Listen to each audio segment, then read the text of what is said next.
Let's suppose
Good afternoon, everyone. Welcome to the pre-show, or good morning, I guess, if you're on the West Coast or somewhere even further west. Good morning. Welcome to the pre-show for the Sean Spicer White House press briefing, which we always cover here live at Right Side Broadcasting. I'm Steve Lookner. The press briefing today will start at 1:30 Eastern, which is about 40 minutes from now. So we're doing our pre-coverage as we bring you pre-coverage and post-coverage. Who else does that? I don't know if anyone does that the way we do. So we do it for you. Today, let's see. What do we think he's going to talk about today? Well, as every day, I'm sure there will be Russia questions because they never stop. And I'm sure there will be questions on wiretapping because that never stops. I'm trying to think of what else new. You know, perhaps they will ask Sean Spicer about the situation in South Korea, because the South Korean president was officially removed from office last night. If you want to know why, I actually did a video about it last night. You can watch it on Right Side's YouTube site. Just search. It's called Breaking News: South Korean President Removed. Did a live stream last night, and you can watch that there. But with the South Korean president being removed, in 2 months they're going to have another election in South Korea.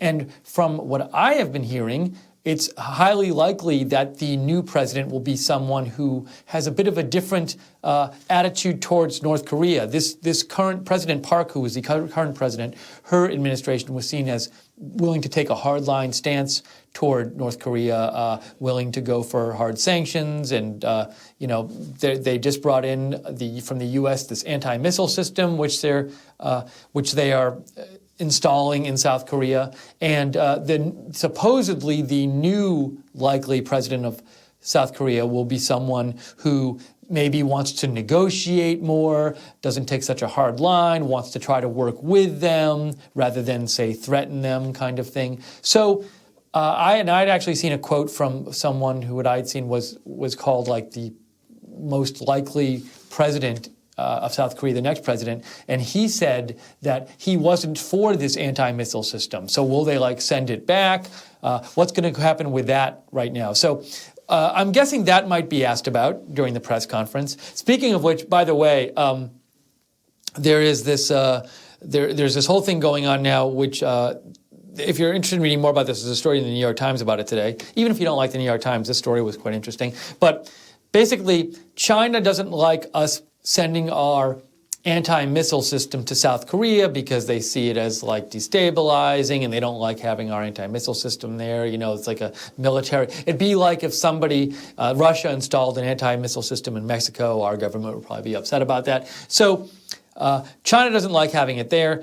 And what's happening in China, though, is there's this big campaign in China to anti-South Korea campaign since South Korea, a week or so ago, announced they were going to have this anti-missile system coming to South Korea. China is doing these things where basically they're trying to punish South Korea. Well, it's like a campaign against South Korea, like a soft campaign. So one thing they're doing, for example, is they're not letting South Koreans, they're slowing down any kind of visas that they would give South Korean people. But the real big thing is this campaign against South Korean businesses where they're boycotting businesses. So there's this company that's letting South Korea put this it's LOTTE, I believe. It's a Korean company. And they're letting the government put some of the anti-missile system on their land, and the people in China are upset about that, and they're boycotting the company. But one thing I saw this morning in this New York Times story is that I think if I'm getting the number right, half of this company's buildings, this company has a bunch of buildings in China. It's basically a business conglomerate. I think they have over 100 buildings in China. I don't know if it's stores or factories or whatever, but half of them in the past week or so have been shut down for regulations violations. So they're I'm trying to think of what the ones I saw were.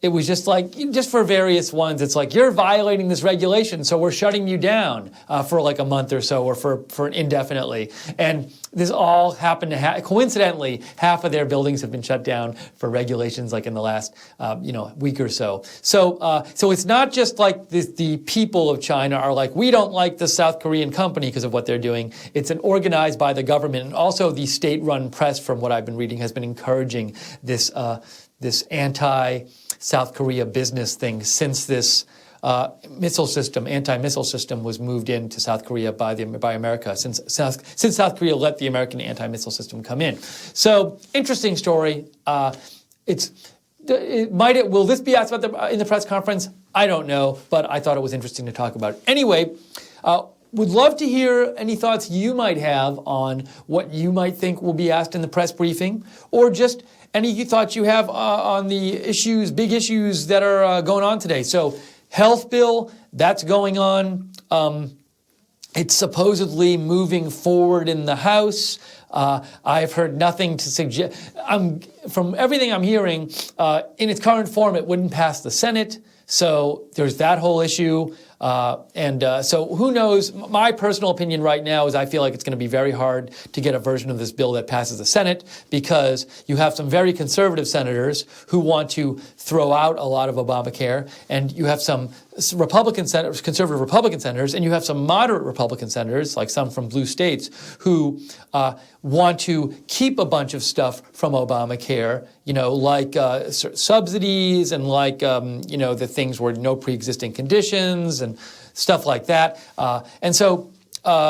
and some kind of punishment for people who don't buy health insurance, even though it's not going to be an individual mandate. There's still in the current House bill, there's like a 30%. You have to pay, and if you don't buy health insurance for 2 consecutive months and then you get health insurance again, you have to pay like 30% surcharge for the next entire year. So given that the Republicans have such a small majority in the Senate, I believe it's 52 Republicans there, it seems to me likely that whatever form of bill ends up going into the Senate, or they settle on, there will be either conservative Republican senators or moderate Republican senators who feel they can't vote for it. Maybe I'm wrong, but if I had to predict, that's going to be the big issue. But would like to hear what you have to think. So what do you think about this whole health bill thing, health insurance thing? What are your opinions? What do you think about what's going on in South Korea? What do you think about this Russia stuff still being brought up? There's a whole General Flynn story I want to talk about too. But would love to hear your comments or answer your questions. So if you'd like, while we're doing our pre-show, to send in your comment, have it read on the air, the way you can do that is you can go to @Lookner on Twitter. That's my Twitter, @LOOKNER, and direct message me there if you'd like. Or you can email me at steve.lookner@rsbn.tv. Let me know. Let me know what you're thinking about what's going on. Would like to hear from you. I'm just checking my Twitter for a second here. And I also want to just pull my email up to make sure I have it up here. And then I want to talk about this General Flynn story. So General Flynn, there's this very interesting story that came out about General Flynn yesterday. I'm guessing this might be asked about more. It was asked about a little bit yesterday in the press briefing, but I'd be surprised if it wasn't asked about again. So basically what the story is so General Michael Flynn, as you remember, he was the first national security advisor President Trump appointed, but shortly into President Trump's administration, about a month ago, General Flynn resigned. But the story came out yesterday that General Flynn had been doing paid lobbying work, supposedly for the Turkish government, but I'm not totally sure about this, supposedly for the Turkish government from August to November of last year, like during the campaign. And General Flynn's consulting company was paid over $500,000 for this consulting work. And supposedly, now you might think, well, this is like a weird conflict of interest thing, because if he's going to be national security advisor, and also if he was advising President Trump's campaign on national security, should he be being paid $500,000 by Turkey, if that's really what was going on? He was paid $500,000 by somebody Turkish, and what I've heard is that this person has connections to the Turkish government, but I've also heard somebody say, well, this wasn't necessarily from the Turkish government. Anyways, but a lot of people were saying the Turkish government were the ones who were paying him, General Flynn, from August to November of last year during the campaign. So you might wonder, like, hey, isn't there a conflict of interest if this person was doing all this campaigning for President Trump, for candidate Trump, and advising candidate Trump on national security, and then eventually was named national security advisor?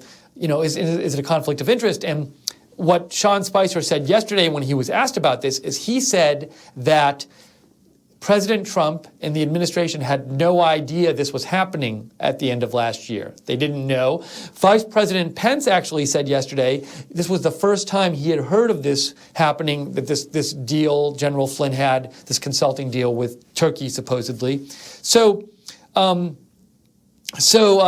were saying it's the first they knew of it. Now, one might ask, should they have known about this?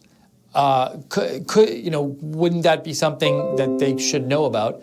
And I will give credit on Morning Joe this morning. This is a point that they were saying that a number of people were saying that they thought the administration should know about this. So I don't know what the explanation is, but it feels like a story that Sean Spicer will be asked about. And he was really only asked about it quickly twice yesterday, and all he said was like, we didn't know about it. So I wonder if he'll be asked about it more. I also wonder, I had a thought this morning, which was like, is it possible that the administration did find out about this consulting deal, and it was like one of the reasons they wanted Michael Flynn to resign? Maybe, the story we got was, well, Michael Flynn resigned because we couldn't trust him anymore, and we let him know that because he didn't tell us that he had spoken to the Russian ambassador. He didn't give us full details of that conversation. But, that's a story, but not when somebody's given, when somebody gets let go in lots of industries, and a story is put out for the public, that's not necessarily the true story. And, perhaps there's a world in which this was something the administration found out about, but didn't want to make a big deal of. Maybe they just figured it wasn't worth getting into. I don't know. I'm just saying, to me, it's certainly possible they did know about this. And then you might say, well, why would Sean Spicer say they didn't know about this? I mean, I would say this. I certainly don't think presidents should lie all the time. But if you're naive if you think that in all of these press briefings from all of these presidents, they fully give you everything they know. And then there's probably situations where you don't want them giving you everything they know because, maybe there's things that should be secret or whatever. This goes for lots of industries. So I'm just saying I wouldn't necessarily, perhaps it's something the administration knew about. I don't know. I'm not saying generally they don't tell the truth in these briefings, but when you try to get down to what really happened in any one case, generally to me, there's more going on in any administration than you know, and if you were actually in the room. And think about, look, anywhere you've worked, I'm sure there's stuff going on where you work, and if somebody asks you about it or the company says something about it, it's not everything. They don't say everything that's going on. So that's all I'm saying. But maybe we'll be asked about it. I have no idea. I wasn't in the room. So there. Okay, so we are, once again, this is the pre-show for Sean Spicer's press briefing, which we cover here live whenever they happen at Right Side Broadcasting. And if you miss one, always know you can come to Right Side Broadcasting on YouTube or go to rsbn.tv, our webpage. You can go and watch it afterwards. So if you miss it, come home at night, want to watch it before bed or something, watch it. Or you want to binge watch them all on the weekend from the past week, go to Right Side Broadcasting. They're all there. And if you'd like, would love to hear what I should say, the press briefing is supposed to start in 25 minutes. As soon as it starts, we will go to it full screen live. And we will be doing a post show as we always do here. I'll come back after and we'll talk about the press briefing a bit. So hope you can stick around for that. Oh, yes.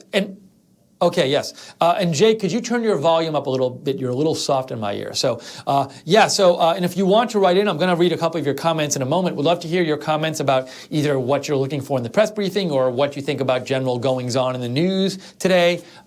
Let me know. You can either direct message me on Twitter. I'm at @Lookner, @LOOKNER, or email me at steve.lookner@rsbn.tv. I also want to let you know, in case you didn't know this, that President Trump is doing a rally next Wednesday in Nashville at 6:30 p.m. Central Time, so 7:30 p.m. Eastern Time. And we at Right Side will be there covering it live. I personally will be there. Some other folks will be there.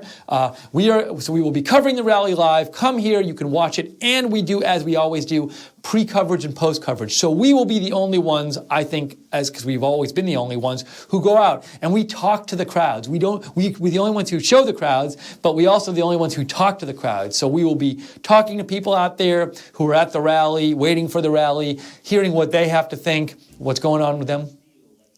Oh, and we don't steal the rally feed like other channels do. We're going to have our own Right Side camera there to bring it to you. So looking forward to doing that. So get ready for a full, I don't want to say full day. It's a full day of coverage in the sense of it doesn't start like at 8 in the morning, but it's a full day in that we'll have the full pre-show and post-show for you. Really looking forward to that rally. And if you want to go to the rally, just know you can go to donaldjtrump.com and you can request tickets for the rally. So go there if you'd like that. And we would love, if you come to the rally and you're a fan of Right Side, please come say hi. We do interviews, as a lot of you know, at the rallies. We'd even be happy to interview you. So come, and some people have done that before and really appreciate it. So we love to meet our viewers and talk to you guys and say hi. So, and you don't have, look, if you don't want to be on camera, you can say hi anyway off camera and we'll talk to you then and say hi. So we'd love to say hi to you. Okay, I want to get to some of your comments. Oh, and the last thing I'll say is this before I get to your comments, because people are writing in comments. Thank you. We're going to the rally. We love going to the rallies. We want to keep going to the rallies and go to more live events. But that costs money. And as you've heard me say before, we don't take money from big donors who want to control what we do on the air. We want to be able to be independent and do the kind of programming we think you'd like to see. So we really do survive in large part thanks to your support. So if you'd like to donate, you can either go to rsbn.tv/donate. That's rsbn.tv/donate. Or if you're watching this live and the chat room is open there, you can just click that $sign at the bottom of the chat room. Just click on it, that $sign at the bottom of the chat window, and you can donate. Even a small amount really helps. We appreciate any amount. So thank you so much for those people who've donated in the past and all donations in the future. We really appreciate it, and it keeps us on the air. Okay, so let's hear, a couple of you have written in. I want to get to your comments. Hold on for a second.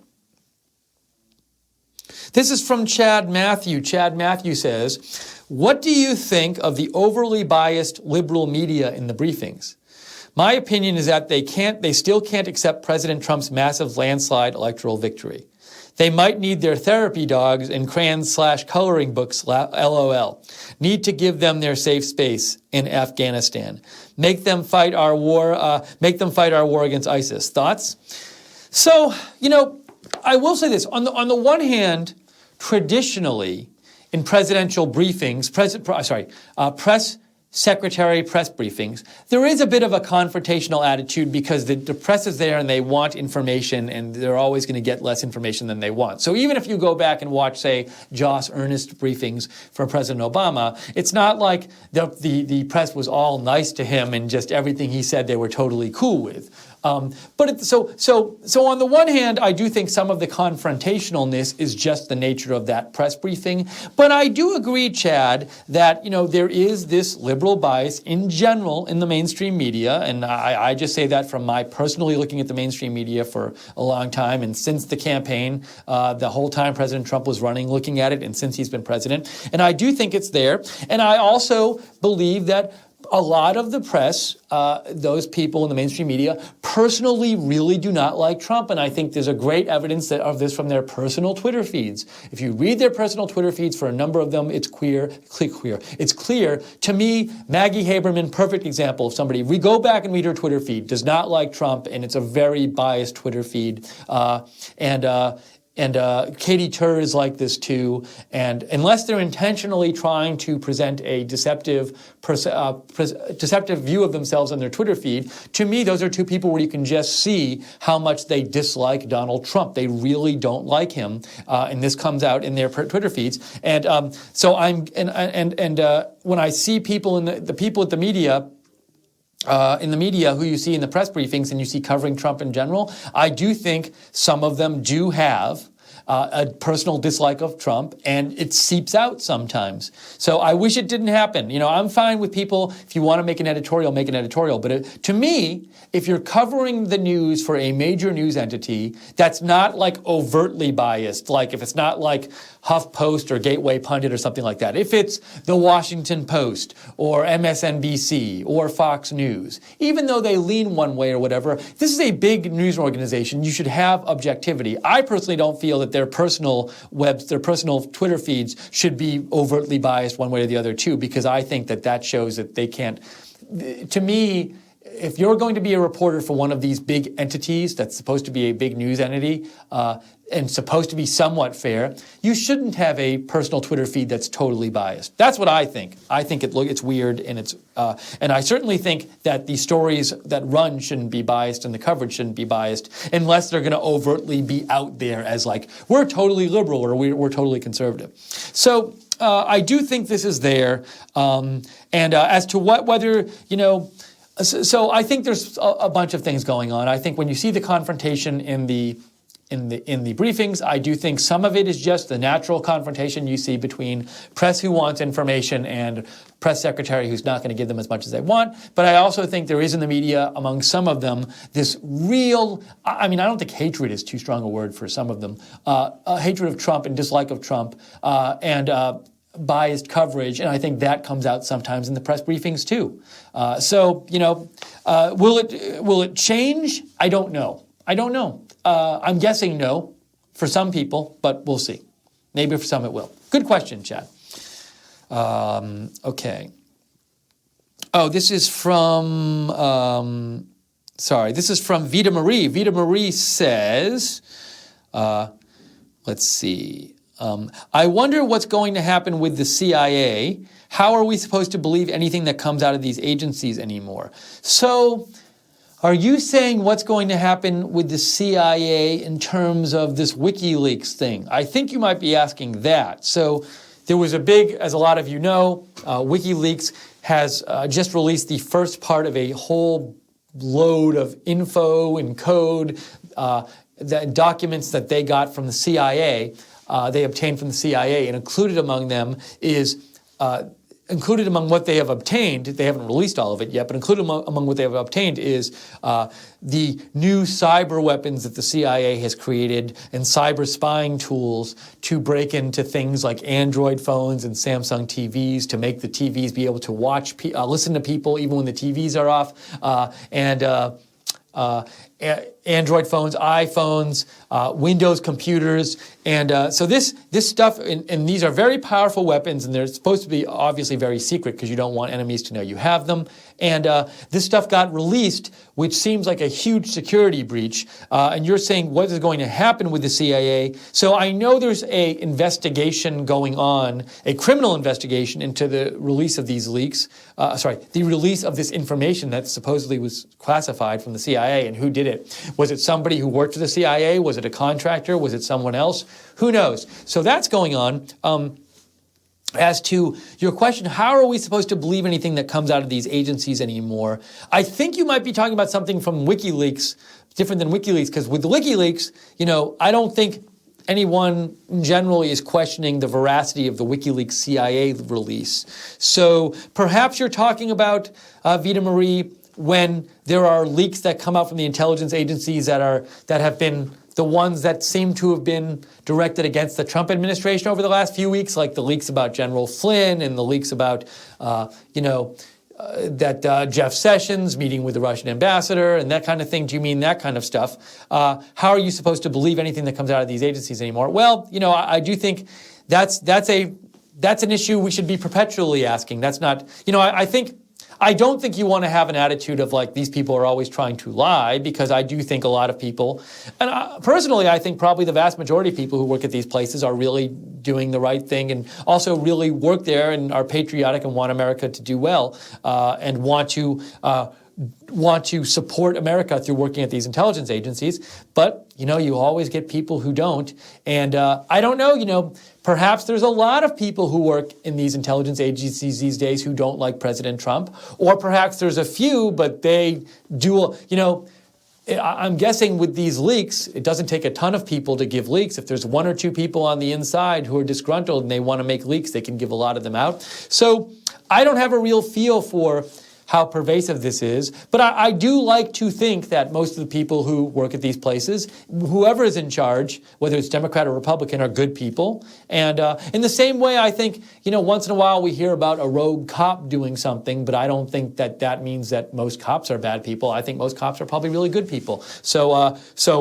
And also I would say the same with the information as well. I think that hopefully, I like to hope that a lot of the information that comes out of these agencies is legit, is true and accurate. And so, but again, it's one of these things where, unless you're on the real inside, you really don't know all the exact things. So that's the best I can do there. It's a very good question, Vita Marie. So, but be vigilant. I think you should always be vigilant. And no matter what anybody in government tells you, there's a difference between disbelieving anything that comes from the government and being vigilant about it. And I'm not for disbelieving it in America, but I do think if someone from the government says something, it could be the president, it could be a senator, it could be the FBI, it could be the IRS, you should always think like, does that sound right? And be willing to go to other stories and check it. That's just a natural thing. So it's not being a total skeptic, but it's always being willing to think like, is what they're telling us really accurate? I mean, we heard how many weapons of mass destruction there were in Iraq from our government, and it turns out there weren't. Or weren't as much as they said, at least. So, it's government can be wrong about things just like other people, civilians can. So keep an open mind is what I'm saying. But that's just me. All right, we have about 14 minutes until the press briefing, till the Sean Spicer press briefing, if it starts on time. We will go to it and cover it live. Excited to bring it to you. And again, if you want to send in your comments during our pre-show, either direct message me at Lookner, at Lookner on Twitter. Feel free to follow me while you're there. Also, feel free to follow Right Side Broadcasting at RSB Network. Or you can email me at steve.lookner@rsbn.tv. I should also say, just a heads up, if you subscribe to us on YouTube, which we love, we encourage you to do that, just make sure you hit the notifications bell and say you want to get notifications. The whole YouTube notifications system changed kind of recently, and they added this bell you need to click if you want to get notifications. So if you happen to be subscribed to us already and you're not getting notifications, go to our page and hit that bell and just make sure you're subscribed and nothing got messed up there to get the actual notifications. You got to subscribe and you got to hit the notifications bell and sign up for notifications. You got to do both those things to hear about all those videos as they happen. We also, just so you know, in case you didn't see it, we posted President Trump's weekly address. He just released this morning. It's on Right Side YouTube site. I encourage you all to go watch that if you feel so inclined. And let me see, a couple more of you wrote in, so I want to take your comments. Hold on. Okay, let's get back to, who do we have? We have John Stanton. Well, first of all, Chad Matthew says, thank you for your thoughts. You're welcome, Chad. Thank you for your question. Here's what John Stanton writes. John Stanton says, Trump should call for media outlets ombudsmen, if I'm saying that word right, ombudsmen, to be elevated to defend their organization's coverage. So you think that President Trump should call on the media outlets to have somebody who works there to defend their coverage. Now, it's interesting. So, I could see President Trump, President Trump, as we know, has been negative about the media at some points in the past.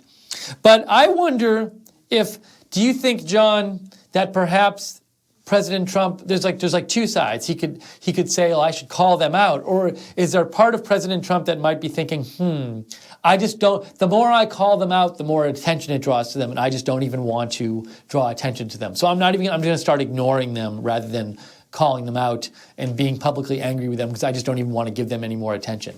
Perhaps that could happen. So I could see a bunch of different options here for how President Trump should deal with the press. I'm sure this is the kind of thing they talk about a lot in the White House. I mean, just think if you were President Trump, you have a lot of different ways to approach the whole media thing and what you say about it. Do you talk about it a lot? Do you not talk about it at all? Are you nice to them? Are you confrontational? I'm guessing these kind of conversations go on all the time with all presidents. They're probably quite interesting conversations. So we'll see what happens, but thank you for your suggestion and your comment. I just want to give you a heads up, we're under 10 minutes until the press briefing, scheduled time of start. So we will go there live. We cover all the Sean Spicer White House press briefings live. We bring them to you live here at Right Side. We do a pre-show, we do a post-show, full coverage. Happy to do it, bring it to you. Vida Marie wrote a couple of more comments that I want to get to. She said, regarding her last comment, no, the CIA and FBI who talk about the Russians hacking the elections and the Trump wiretapping, also the investigation on Hillary. One last thing, thank you for pronouncing my name correct. So I can't remember, did I say Vida Marie before? I'm saying Vida Marie, I assume that's right. So sorry if I just messed it up. But okay, so you're saying, should we trust organizations like the CIA and the FBI when we have when we've had leaks that suggest there's Russian hacking, but there's no actual evidence of the Russian hacking so far the elections, and you're saying also the investigation on Hillary, you think that's a reason not to trust the FBI. So fair enough. I understand your viewpoint, Vida Marie, and glad you wrote in. So thank you for writing in. Let's see. And John Stanton, you clarified, you said, Steve, that's their function, let them handle. Are you talking about ombudsmen at media outlets specifically? So I'm not familiar exactly with that position. I've heard of the ombudsman position in general anymore, but I'm not familiar with that position exactly. And it sounds like you're saying those people exist and they should have to defend their organization's coverage to the president. So that's your comment. Thank you, John. Let me know if I've missed something there. what else did I want to do here? Oh, I forgot to check my email real quick. Let me check that. And just to keep you updated, we have about 7 minutes or so till the press briefing from Sean Spicer. We will go right to it when it happens. We have a couple of messages from Jason Thornton, who is the person you sometimes see holding up the signs at the President Trump rallies. Hope we see you next week, Jason. Jason says, thank you for updating us last night about South Korea, you're saying. We love Late Night with Lookner. Thank you, Jason. You're welcome. Do you think the Japanese study on whether the THAAD system should be deployed in Japan would also anger the Chinese? We could redeploy the system in Japan as a backup in case South Korea no longer wants to antagonize China/North Korea by putting it directly in their backyard. Do you think the B-1s and B-52s that President Trump just deployed to South Korea should be redeployed to Japan as well without the same antagonization of China, North Korea? Regards, Jason Thornton. Good question, Jason. So, this is the first I've heard of the suggestion that we could say anything we're doing with South Korea military-wise to deter North Korea, could we do it instead with Japan? Now, I don't know technically if it's possible. Like, will that anti-missile system work to protect South Korea if it's in Japan rather than in South Korea? But let's assume it will. Let's assume we could do that. A question I have is, would China just get just as upset as if we had those missiles in Japan as if we had them in South Korea? Would Japan allow it? I don't know. And maybe Japan would allow it. So these are just questions I have because I know so little about the story. So I appreciate you bringing it up. So I guess we'll see what happens if I see anything in the media about this whole thing about maybe putting the THAAD system in Japan. I will read it because it's an interesting thought, Jason. And you also asked about the B-1s and B-52s that he just deployed to South Korea. I don't know where those are flying exactly. And I have a similar question. And I'm hearing from you about this. I'd heard that there was some resources sent there, but did I hear about planes being sent there? I read some story a couple days ago. I can't remember exactly what I read, but I will trust you on this, Jason. But I guess I would have a similar question too, which is whatever military. So let's say we're talking about planes. If those are flying above South Korean airspace or based in South Korea, can they do the same work to protect South Korea if they're in Japan? Does Japan want them there? Is there a problem if Japan has them there? I don't know. So interesting suggestion. I am not an expert enough to be able to give you a great answer to it, but those are some thoughts I have. So I appreciate the email though, Jason. And also, let's see. I think you had something else to say, Jason. Hold on. I know it's here. It is here. Nope, we didn't want that. Sorry, when I figure out how to actually use my email, here we go. There's another email from you, Jason. I can't open it. It's so sad. It's depressing me. Nope, can't open it. It's not working. Let me try this one more time. I apologize. First time I haven't been able to open an email. It's a new first here at Right Side Broadcasting. One last time. Nope, won't open. Well, I tried, Jason. Email it to me later. I'll do my best. Or email it to me again, and I'll open it if you can email it to me. So we have, just to update you, about 4 minutes until the press briefing starts. Today's White House press briefing from Sean Spicer at the White House. We carry them all here at Right Side Broadcasting. We show you the whole press briefing. We do pre-coverage. We do post-coverage. We love doing it. So if you want to try to get in a last-minute comment, I would love to hear from you. Either email me at steve.lookner@rsbn.tv or direct message me on Twitter at @Lookner, @LOOKNER.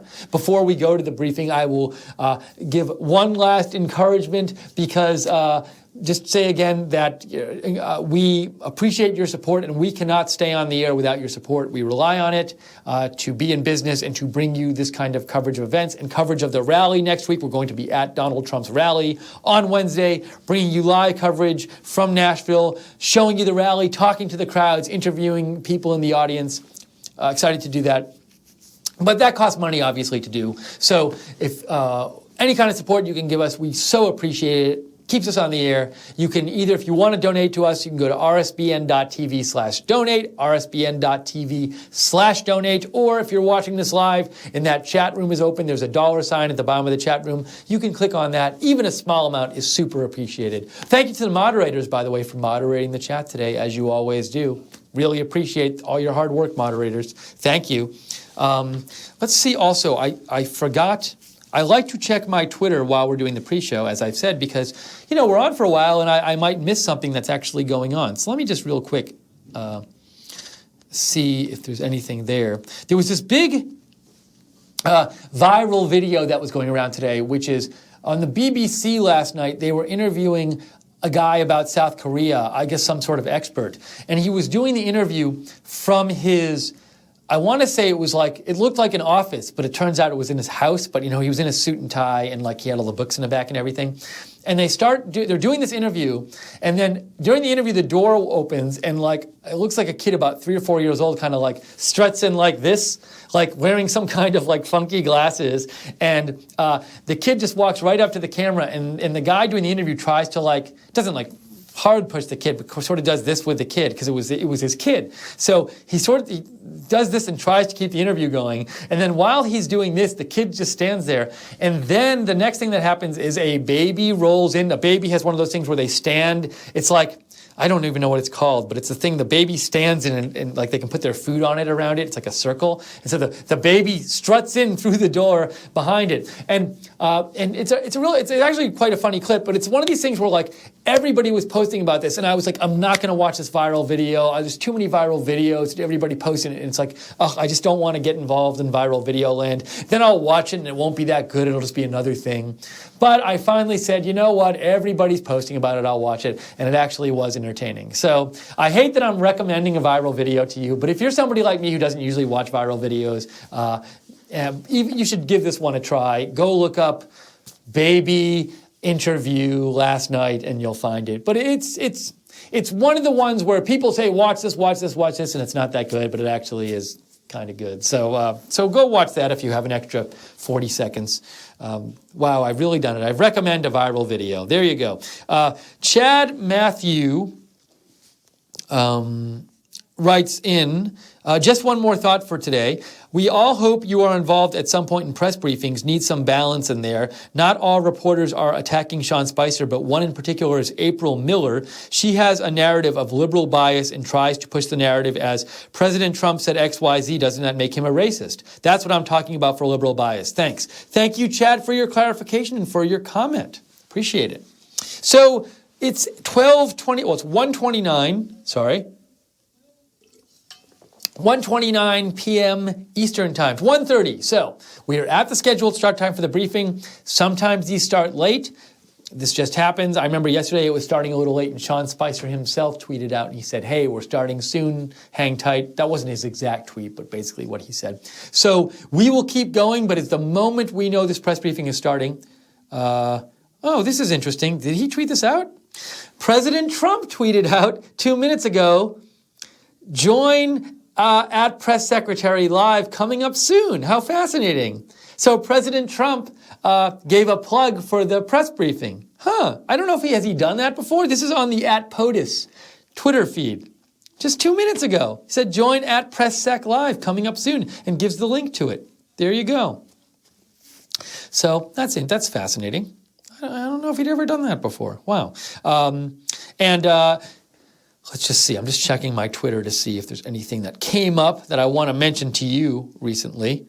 Oh, and Sean Spicer coming up. Sean Spicer himself 14 minutes ago said, coming up just after 1:30 p.m. Eastern Time, the daily press secretary briefing. Watch live on the White House. So here's I have a theory about this. I'm going to give my theory. But you know what? Before I give my theory, Deplorable Me wrote in. I want to get to Deplorable Me's comment. Deplorable Me says, I am disappointed in Pence saying he wants to use the full force of the law against WikiLeaks if leak is legit. I have not heard that comment yet. I'm not saying he hasn't said it, but that's an interesting comment if he said it, Deplorable Me. And, well, I will say this. Personally, if WikiLeaks broke some law, then I think they should be prosecuted for it, because I don't think anybody should be above the law. But at the same time, if WikiLeaks didn't break a law, I don't think the government should take action against them just because they're releasing this stuff if they didn't break a law. So I would need to know more about, what the laws are about this kind of stuff. But I understand your thought, because you might be thinking, like, and I get this argument. I probably have to think about this more. So perhaps there's some law that WikiLeaks cannot publish classified material that they're given that they know is classified.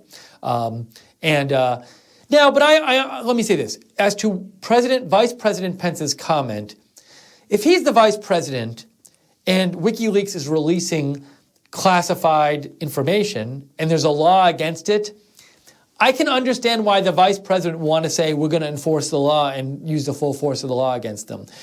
Now, it's different being a private citizen, different being the vice president. And I think if the vice president doesn't say we're going to totally enforce the law against WikiLeaks, that they would probably get a lot of criticism for that. So I get your point, deplorable me, that an argument can be made that when WikiLeaks releases classified stuff, sometimes it's for the benefit of the United States, and then in a just world, they shouldn't be punished by the United States. Look, this is why people say that some people say Edward Snowden should get a pardon, whereas other people say Edward Snowden should be, they should bring him back here and throw him in jail. So I get both sides of the debate here.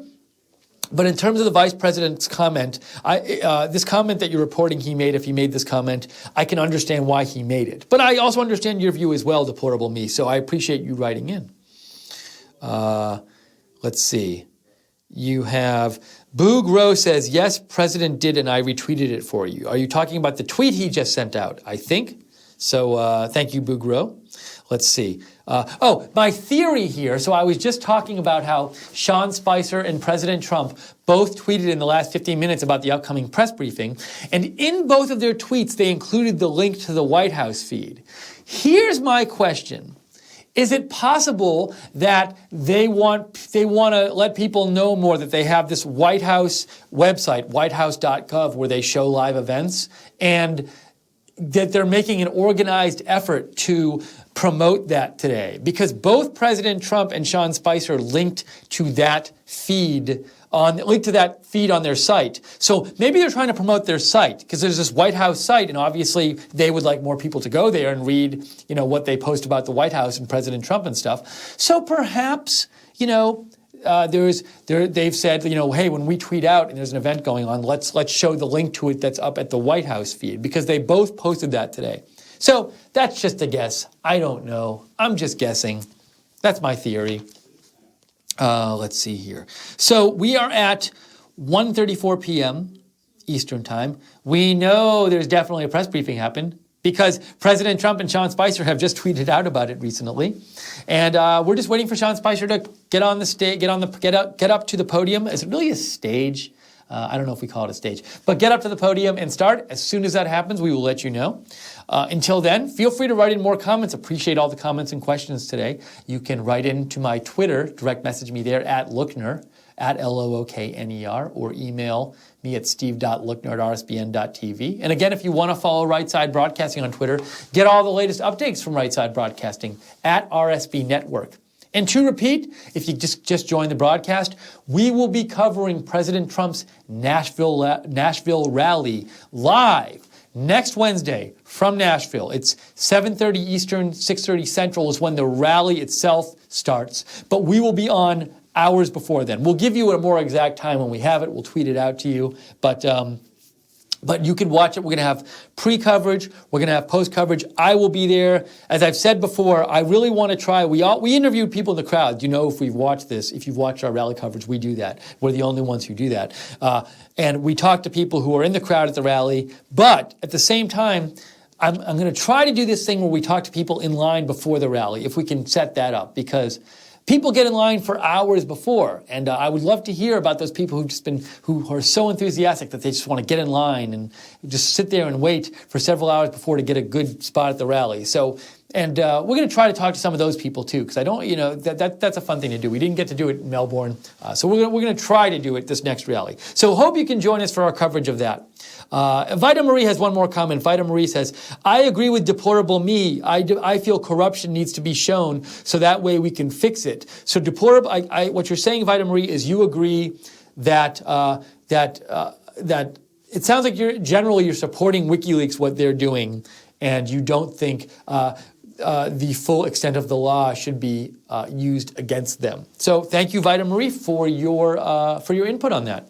By the way, if you're into WikiLeaks stuff, wait, am I going to say this? This isn't. I just had a bit of a brain freeze. My point was more, if you're into like cyber weapons and stuff, there's a really good documentary that came out a couple years ago about Stuxnet, which is the virus that supposedly the American and Israeli governments sent into the computers at the Iran nuclear facilities a couple of years ago, and it like blew up a bunch of their centrifuges, and eventually it was found out. But it's a really fascinating story. Neither of these governments, America or Israel, has ever acknowledged openly that this was their virus they sent out. Or is virus the right word? I'm assuming virus is the right word. But it was basically kind of like a cyber weapon, nobody's officially taken credit for this, but this documentary is quite interesting. It's called 0 Days, I believe, and Alex Gibney is the guy who directed it. I watched it a couple months ago. I found it fascinating. It talks about the development of this program. It talks about how they found out about it, how it worked. So if you're into that kind of stuff, it's a really cool documentary. You can find it somewhere or other. Richard P. says, sounds like President Trump will be taking over the press conference today. Are you saying that, Richard P., because of his tweet that he sent out promoting the press conference? Or are you saying it because of other information? I think it would be fascinating if President Trump appeared at the press briefing. Look, it's not out of the realm of possibility for him, I don't think. But, Richard, do you have any information that you're going on, or are you just making a guess or a prediction? I'd like to know. Oh, I also haven't talked about if you want to get cool Right Side Broadcasting gear, there's a place you can get it now. You can go to www.teepublic.com, teepublic.com. Search for RSBN. You'll find all kinds of RSBN gear. Hoodies, sweatshirts, T-shirts, men's and women's versions, all different colors, mugs. Go check it out if you'd like. Oh, and I also, somebody wrote in and reminded me of this, and I forgot to do this. Who was it who wrote me this to say? I forget who it was. But somebody wrote me. Can I find it? Can't find it. So one of you wrote me and said, Epsilona01 said, don't forget about tonight's shows and promote them. And you are right. I forgot about tonight's shows. So we have tonight Nick Fuentes at 7 Eastern. Is Mike Cernovich on at 8 Eastern? Am I getting this right? Somebody out there, Jake, can shout to me if I'm getting it right. I'm not sure. Yes, so Mike Cernovich at 8 Eastern and Wayne Dupree after Mike Cernovich at 9 Eastern. I'm assuming I got that all right. They'll correct me if I didn't. So Nick Fuentes, America First with Nick Fuentes, The Right Mindset with Mike Cernovich, and Wayne Dupree Show. All tonight. You can watch them all in a row if you'd like, or you can watch them after to your heart's content, because it's the internet and you can watch stuff after. So those are all out there. Check them out tonight. Whatever the news is today, they will be talking about tonight. Enjoy those shows. And let's see. Oh, we have another comment here. This is from Dejected Prescription. And Dejected Prescription says, the hypocrisy is astounding. This is a reply. All right, so Catherine Timpf from Fox, she's on Fox a bunch. She tweeted out a thing, Pelosi letter to Speaker Ryan. So I guess Nancy Pelosi today said in a letter to Speaker Ryan, the American people and members have a right to know the full impact of this legislation, the health bill, before any vote in committee or by the whole House. Dejected Prescription is saying the hypocrisy is astounding because Pelosi famously said, I believe the quote was something like, we had to vote on the bill before we could see we had to pass the bill before we could see what was in it. What was that Pelosi quote?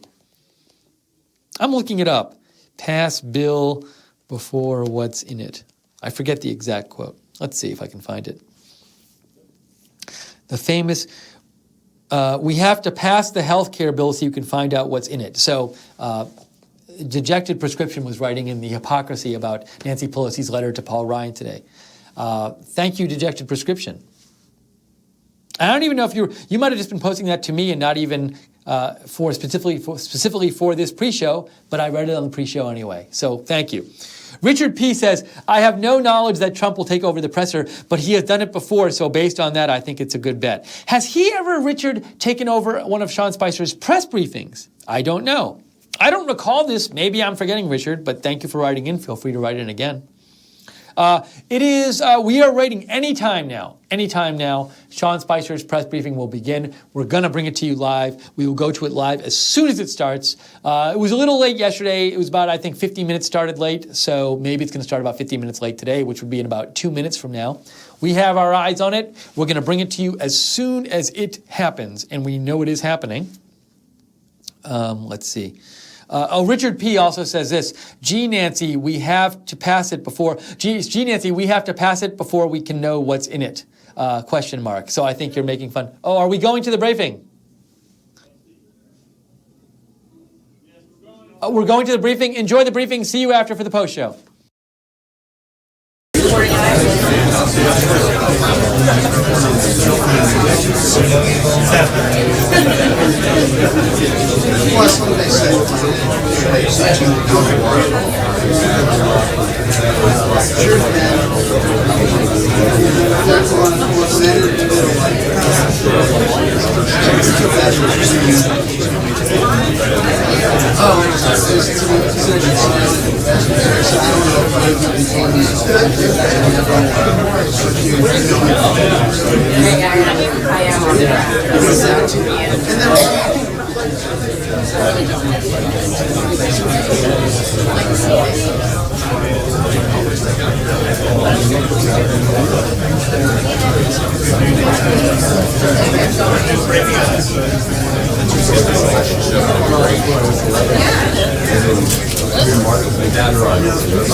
Being serious. There he is. Happy Friday. Happy Friday. Good to see you all. Good afternoon. 2 more days until the work week's over. I still got full attribution to Rahm Emanuel for that one. As many of you know, today is day 50 of President Trump's administration. There's a lot to talk about and a lot that's gotten done. I also want to acknowledge that today's also Brian's birthday. So happy birthday to Brian. I'll let you guys celebrate amongst yourselves afterwards. In just these first 50 days, the president has taken many key steps towards delivering on the pledges he made to the American people as a candidate. He's jump-started job creation, not only because of his executive actions, but through the surge of economic confidence and optimism that has been inspired since his election. President Trump knows exactly what businesses need to thrive and grow, therefore adding well-paying and steady jobs to the market. Obviously, we're very pleased to see the jobs report that came out this morning. It's great news for American workers. During the first full month of the Trump presidency, the economy added 235,000 new jobs, and the unemployment rate ticked down to 4.7%. Notably, we also saw significant growth in the construction, manufacturing, and mining sectors. The unemployment rate ticked down and labor force participation rate ticked up, showing that even as more people are re-entering the job market due to the economic optimism that I spoke about, businesses are continuing to grow and create new jobs. The President looks forward to continuing his work with the private sector to clear roadblocks to key infrastructure projects, withdraw from job-killing trade deals like the Trans-Pacific Partnership, and slash the bureaucratic red tape that makes additional hiring difficult for our American businesses. He has taken action to ensure the safety and security of the United States homeland, its borders, and its people. He has proposed great rebuilding of our nation's military, following a full review of our military readiness and supported by a $54 billion budget increase. He's implemented new protections to prevent people from coming into our country that seek to do us harm. As a result of the presidential memorandum that he signed on January 28th, the president has received a plan to defeat ISIS designed by the Secretary of Defense and the National Security Team. Just as he has promised during the campaign, he has made enforcing our nation's immigration laws a top priority, signing executive orders that start work on a southern border wall, that enhance the public safety of Americans through ordering the strong enforcement of immigration laws that are already on the books, halting funding to jurisdictions in the United States that don't comply with federal immigration rules, and directing the Department of Homeland Security to hire a combined 15,000 new officers and agents to support the system and protect the nation. He's outlined an aggressive legislative agenda that includes tax reform that brings relief to small business and the middle class, a massive commitment to infrastructure investment that will generate jobs and rebuild our nation, and repealing and replacing Obamacare. In fact, just this week, he began working with Congress directly on repealing the worst parts of Obamacare and replacing it with the American Health Care Act. And this particular legislation is just one prong in the president's comprehensive approach to reforming our healthcare system. The administration is also taking additional steps to stabilize health insurance markets and start bringing down costs for the millions of Americans that have been affected by Obamacare, such as stabilizing insurance markets through regulatory reform, including the ability to purchase insurance across state lines, providing individuals and families with access to lower cost options by loosening the restrictions on the financial structure of plans offered through the Obamacare exchanges. And finally, the president's committed to working with Congress on additional legislation that won't be subject to the budget reconciliation process, that will allow the purchase of health insurance across state lines, that will streamline the process of the FDA to bring down the cost of critical medicine, to allow for the expansion of health savings accounts, to allow more Americans to use their funds for more healthcare-related costs, and so much more. There's a one-page fact sheet that lays out the three prongs of the president's plan to repeal and replace. All Americans can see that one-pager that's available at whitehouse.gov, repeal and replace. Feel free to download it and share it this weekend. This administration's already looking forward to all that we've been planning to accomplish in the days and weeks ahead. You should have a document outlining in each of your email boxes of the president's major actions during these 51st days. We've made it available to the public as well at whitehouse.gov. In terms of the schedule for his 50th day in office, the president will be having a series of meetings and calls, moving even further along on some of the most significant campaign promises that he made to the American people. After receiving his daily intelligence briefing this morning, the president led a health care discussion with key House committee chairs. The president thanked and congratulated the chairs on successfully ushering the American Health Care Act through the first phase of the legislative process. He noted that he was pleased to see the bill pass through both committees, the Energy and Commerce Committee and the Ways and Means Committee, with unanimous Republican support. They discussed working together on additional legislation to further work towards turning healthcare into a system that works for every individual and family and business. Together, the president and Republicans in Congress will act decisively to keep their promise to the American people. In attendance at the meeting, including the vice president, were Congresswoman Black, the chair of the House Budget Committee, Congressman Brady, the chair of the House Ways and Means Committee, Congressman Walden, the chair of the House Energy and Commerce Committee, Congresswoman Fox, the chairman of the House Education and Workforce Committee, and Chairman Goodlatte of the Judiciary Committee. In addition to this Hill outreach, senior officials at the Department of Health and Human Services have met with the American Medical Association to discuss the bill and will be meeting with additional stakeholders in the coming days. The president is committed to making the system better, and that includes making sure his team hears feedback from all interested groups in pursuit of a more affordable and accessible health care. This afternoon, the president had a call with President Abbas, the Palestinian Authority. We'll have a readout of that call soon. the President had lunch with Secretary of State Tillerson, and this afternoon the President will meet with Secretary of Housing and Urban Development, Dr. Ben Carson. He looks forward to discussing HUD's mission to create strong, sustainable, and inclusive communities with quality, affordable housing, especially the ways in which we can partner with the private sector to come up with innovative solutions to turn our public housing system around and empower our struggling communities. Looking ahead to the weekend, the President will spend this weekend here at the White House in a series of meetings with his team. The Vice President's office has already announced the details of his trip to Louisville, Kentucky, where he will participate in listening sessions with small businesses and job creators throughout the community, and then, joined by Governor Bevin, will hear from local small businesses. The Vice President will discuss the President's economic agenda, especially the repeal and replacement aspects of Obamacare and how it will reduce the burden on small businesses. He will then conclude with formal remarks at the Train Parts and Distribution Center. Also coming up, Judge Gorsuch's confirmation hearings will begin on March 20th. Yesterday, the American Bar Association reported their committee determined that by unanimous vote, Judge Gorsuch was given a, quote, well-qualified mark for the Supreme Court. The President looks forward to seeing Judge Gorsuch receive a speedy and fair hearing and an up-and-down vote on the Senate floor. Finally, the President's weekly address is out. It discusses Women's History Month and his plans to repeal and replace Obamacare. It aired this morning on Facebook Live. It is now available to watch on YouTube and whitehouse.gov. Obviously, I encourage everyone to go check it out. And with that, I'd be glad to take your questions. John. John Roberts. I was going to say, your pen's upside down. John Roberts always helping with the fashion tips. But it's still upside down. Is that a stress call, Sean? I appreciate that. Thank you. No, there's no promos. John, now on to your questions.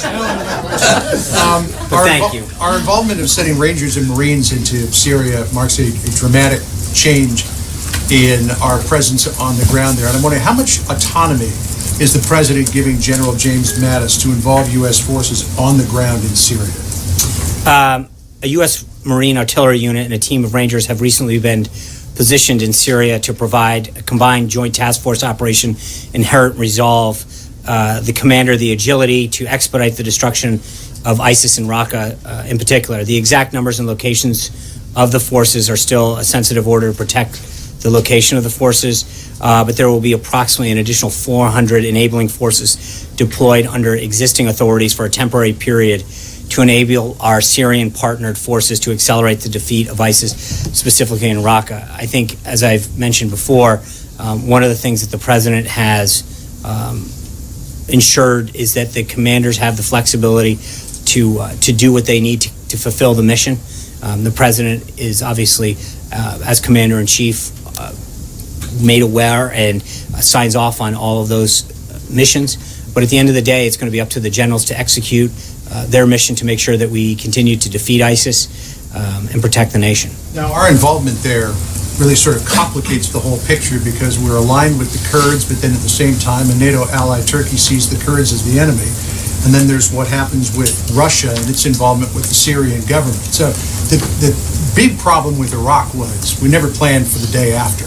Right. So what are the plans for the day after here when Raqqa falls? Who occupies it? Well, one of the things that, I mentioned in the script that is part of what the President has done during his first 50 days is issue an executive order on January 28th for the Secretary of Defense to submit a comprehensive plan in consultation with the Joint Chiefs and other members of the National Security Team to defeat ISIS. That is part of that plan. And so I think you are seeing a comprehensive approach to not only how we're going to engage in Syria, but the total defeat and elimination of ISIS. So that is part of an ongoing process that the Secretary of Defense, the Chairman of the Joint Chiefs, and others have been involved in briefing the President. But does the President have an idea of who should occupy Raqqa? Should it be Kurdish forces? Should it be a coalition? Should American forces stay there? Right. I think that as we devolve that plan, I'll have more for you on that. I think you've already killed one question Friday.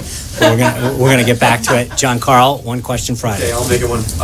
Sean, the chair and ranking member of the House Intelligence Committee have asked the Justice Department to turn over any information that they have that there was any wiretapping of President-elect Trump, candidate Trump, the Trump Tower. If there is no evidence that any wiretapping took place, Will the president apologize to President Obama for making such a serious I charge? think let's not get ahead of ourselves. I think it's important to see where that goes, and I don't want to prejudge their work at this time. Jim. But there's no evidence. I mean, what's he? But I think you're asking, well, what if there's evidence? Then I'm not going to get into a series of hypotheticals prejudging the outcome of a report or an investigation that hasn't occurred yet. I think once that's done, we'll respond appropriately. Jim. Thank you, Sean. Senator Cory Gardner was reported by Politico yesterday to have said he doesn't believe that a $14 billion wall along the Mexican border is the best way to provide border security. Does the White House see support for the border wall weakening in Congress? The president was very clear. That was something that he campaigned on and promised the American people as an effort to both protect our national security and our economic security. And he's going to fulfill that pledge. He's already started to work with the Department of Homeland Security on both the plans and the funding mechanism, and the bidding and the RFP process will roll out slowly, or shortly, I should say. But that's a pledge that he intends to maintain. John Bennett. Action on the Hill, of course, with healthcare lately, but April 28th is right around the corner. Government funding expires. Given that during the transition period, you guys asked for a short-term CR so you could weigh in once you were in office, what's the White House doing right now to avoid a shutdown? I talked to some sources, they couldn't point to specific talks. So what's the state of play there? Well, Director Mulvaney is going to release his budget on the 16th. That's the first step in working with them to get the budget under control. We're approaching $20 trillion of our debt, and I think we need to get spending under control. And so part of funding the government goes hand in hand with keeping a track of what we're spending it on and how we're spending it on and what our priorities are. We've begun that pass-back process that we talked about internally within the executive branch. Director Mulvaney has had several conversations with members on the Hill on both sides, and he's going to continue to have them. I know the Vice President has been actively engaged as well. But to your question, I mean, that's part of the process. We need to release a budget first about what our priorities are for the coming fiscal year, and then make sure that we do what we can going forward. But this goes hand in hand with that. Be to finish out the current fiscal year. I understand. So right, you're talking. That's fiscal year 17, but I think they go hand in hand. I think you need to close out FY17, and then I think our budget lays out where we want to go in FY18. And I think once we have a handle on FY18, we can start to backfill 17. Ask, you want cuts for the rest of 17? I'm not going to. I appreciate we're not having that discussion here. John Gizzi. Yeah. Thank you, Sean. And I will honor the one question Friday. Thank you. The president has said in the past that he welcomes compromise and is very open to compromise on the immigration legislation that's coming up. This morning, when she spoke at the Christian Science Monitor press breakfast, Minority Leader Nancy Pelosi said that she would like to see the comprehensive immigration package that passed the Senate but was stopped in the House brought back. And that was her version of a compromise on immigration. What's the administration's position on what former Speaker and Minority Leader... I think you're referring to the Gang of Eight bill, correct? That's correct. I think the president's been very clear during the campaign trail that that's not a bill that he supports. But he looks forward to engaging with members to find a way forward to fix our broken immigration system. That bill in particular, I think, is a non-starter. It was a non-starter when it came out the first time. I think it continues to be a non-starter, but the president recognizes that the system is broken and that he wants to work with Congress to fix it. Hunter. Thank you, Sean. Does the White House believe there's such a thing as the deep state that's actively working to undermine the president? Well, I think that there's no question when you have 8 years of one party in office that there are people who stay in government, who've affiliated with, joined and continue to espouse the agenda of the previous administration. So I don't think it should come as any surprise that there are people that burrowed into government during 8 years of the last administration and, may have believed in that agenda and can want to continue to seek it. I don't think that should come as a surprise to anyone. Will the director of the CIA or the DNI have a presidential mandate to seek these people out and fire them or purge them from the government? The CIA does not. That's not part of the CIA's mandate under any circumstances. So no on that one. Blake. Sean, thank The DNC just put out a statement a little while ago saying it is President Obama who deserves the credit for the February jobs numbers. I'm sure they did. My question to you, how much do you feel that President Trump should be credited for that? And how would you characterize the economy that President Trump was handed over by President Obama? Well, look, numbers are going to go up and down. We recognize that. But I think there's no question when you look at the CEOs that hire people and the CEOs that have talked about the investment that they want to make in America, you can look back over the last several administrations. I don't believe I've ever seen the number of CEOs and businesses come out and talk about investments and continuing investments and the expansion of investments or hiring based on the vision and agenda of an administration the way they have in this one. And so it's not just a question of what we believe. I think if you look at the automakers, the other manufacturers, and frankly some of the service industries that have come out and talked about the investment that they're going to make or the continuation of a project that they had going or the movement of a manufacturing plant or a job investment. Those speak for themselves. It's not a question of what we believe. I think it's a question of the commitment that U.S. manufacturers and job creators and businesses are making because they want to buy into the president's agenda and vision to create a more tax and regulatory business-friendly environment to grow here. And I think that those speak for themselves. Do you believe, though, that that the policies already have had an impact? Absolutely. Look at the confidence indexes. They're all going to the top. I think the stock market has generated over $3 billion of additional wealth since he was elected. There are several economic indicators that show signs of strength because of the president's vision and agenda. And I don't think that's just any secret. I mean, when you talk to the economists, when you talk to business leaders, they have confidence in the president's agenda that it will yield for a more favorable business climate to hire more Americans, to expand the manufacturing base in America, to make us more competitive around the globe. And so, I do believe that, but I don't think it's a question of what I believe or what the administration believes. I think if you look at what outside economists and what business leaders do, they confirm that. Amen. Thanks, John. In the past, the president has referred to particular job reports as phony or totally fiction.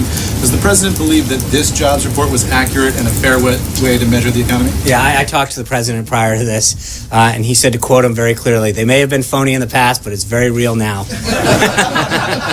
Sarah. Thanks, John. Could you clear up what appears to be some tension between what you said yesterday about when the administration or the president was made aware of General Flynn's foreign lobbying ties, and the AP reporting today that the transition team was informed of Flynn's potential need to register? So there's a big difference between when he filed, which was the other day, 2 days ago, and what happened then. What the AP is reporting, just so we're clear, is that a personal lawyer of General Flynn's contacted a transition lawyer and asked for guidance on what he should or should not do. The lawyer was instructed that that wasn't the role of the transition, and that it was up to the personal lawyer to work with the appropriate authorities or subject matter experts to determine what was appropriate and what was not appropriate in terms of filing. But this was a personal matter. It's a business matter. It's not something that would be appropriate for a government entity to give someone guidance on when they should file as an individual, as a private citizen. That was the guidance that was given, which is consistent with what should be done. And so I don't think it should be a shock to anybody that if you're asked a government lawyer what you should do in your private capacity as a citizen, they're going to tell you should consult experts in that area to determine what you should or should not do. That advice the transition was aware of that advice. Why wasn't that then just the president made aware that recommendation had been given to his national security advisor? There are tons of individuals that consult with the lawyers and with ethics experts and say, I own this stock, well, I have to sell it. I own a business, I own this house. And for the most part, they're given guidance as to, hey, go seek professional help, consult with this entity, consult with a lawyer. I mean, it's almost like, asking someone for tax advice, calling, and if you call the IRS and say, hey, I want to know what I should do with this, they will tell you to consult a tax attorney. That's not the job of a government official, is to tell you what you should or should not do in your capacity as a private citizen. And so that's a vastly different scenario that any, whether you, regardless of what department you call in government, If you call the Department of Education and ask them about education standards, they'll probably refer you to a local entity or to a teacher if you're asking about your own child. That's not why government officials, they're very clear about the line between private action and government action. Jordan. Thanks, Sean. Does the president agree with House conservatives that the sunset date for the Medicaid expansion should be moved up to the end of next year? Well, I think that the bill that is before the House right now, the reconciliation piece, and again, I cannot reiterate it enough, is part of a three-pronged process. But the current process does several things. Number one, it's the first time that you're going to have a full addressing of an entitlement like this in decades.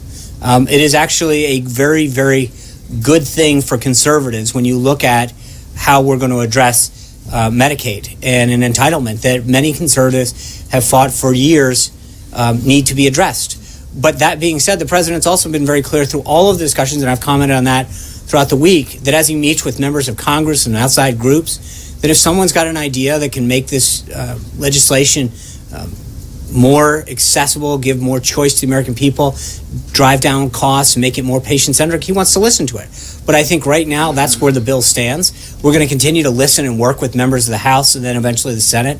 And so I don't want to prejudge what the process itself, but the bill was crafted in a way that I think represents the president's thinking and in a very smart way of addressing entitlements and going forward. Francesco. Just to put a pin in it, the president is willing to negotiate on the sunset of the expansion of Medicaid. Right.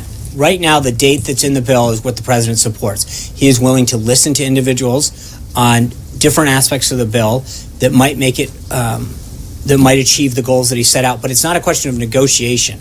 We have a date in the bill, and that's the date in the bill. But I think as the bill continues to work its way through the House, and that goes for Speaker Ryan. He's got members that are approaching him with ideas, and I'm sure he's listening to them as well.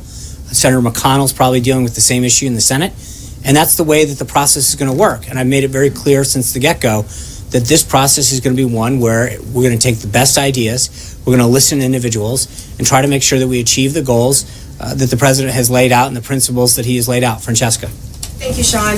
Piggybacking off John, at a breakfast this morning, the same one he referenced, Nancy Pelosi also said it couldn't possibly be true of the president's allegations against the former president because that is not how our system works. She also said Obama would not do that, and it would be a waste of time for the House Intelligence Committee to investigate that allegation. Does the White House have any evidence to refute House Minority Leader and former Speaker Pelosi's claim? And could you explain why the president hasn't asked the FBI chief about this directly? I think we spoke very clearly about what we'd like to happen last Sunday, and I'm going to reiterate it. We believe that the House and Senate Intelligence Committee have the appropriate forum and process and staff to look into this matter and report back.